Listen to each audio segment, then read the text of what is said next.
ஷீலா, என்னமாமா? ஒரு கமெண்ட் வந்திருக்கு. என்ன கமெண்ட் வந்திருக்கு? அக்கா, நீங்க பிரெக்னண்டா இருந்தது உங்களுக்கு எப்ப ஃபர்ஸ்ட் தெரியும், நீங்க என்ன ரியாக்ட் பண்ணீங்க அப்படின்னு சொல்லி கேட்டு ஒருத்தர் கமெண்ட் பண்ணிருக்காங்க. எப்போ மாமா வெக்கமா இருக்கு இதெல்லாம் கமெண்ட் பண்ணிருக்காங்க?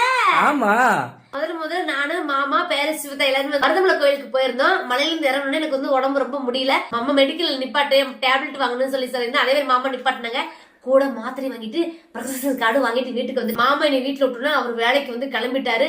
சரி, நம்ம மாத்திரை சாப்பிடலான்றதுக்கு முன்னாடி வந்து இந்த கார்டை வந்து செக் பண்ணி பாத்திரலாமே அப்படின்றதுக்காக வந்து இந்த கார்டை நான் வந்து செக் பண்ணி பார்த்தேன். செக் பண்ணி பார்க்கும்போது பாத்தீங்கன்னா 2 கோடி இருந்தது. அந்த அட்டையெல்லாம் நம்ப முடியாது, நீ டாக்டர்கிட்ட போய் செக் பண்ணி வந்து சொல்லு, நான் நம்புறேன் அப்படின்னு சொல்லிட்டாங்க. ஆனா முதல்ல மேரிமாவுக்கு தெரியும், நான் வீடியோவும் போட்டுட்டேன். 2வது உங்களுக்கு தெரியும், 3வது ஸ்வேதாக்கு தெரியும், கடைசியில தாங்க மாமாவுக்கே தெரியும். வீடியோ ஒண்ணு போட்டிருந்தேன், அந்த வீடியோ பார்த்துட்டு கால் பண்ணுவார்னு நினைச்சேன். ஆனா அவரோட போன் வந்து உடஞ்சங்கட்டைக்கு வந்து வீடியோ பார்க்க முடியல. அப்ப நேர்ல வீட்டுக்கு வந்து நான் சொல்லிட்டேன். ரொம்ப சந்தோஷப்பட்டாரு அவங்க.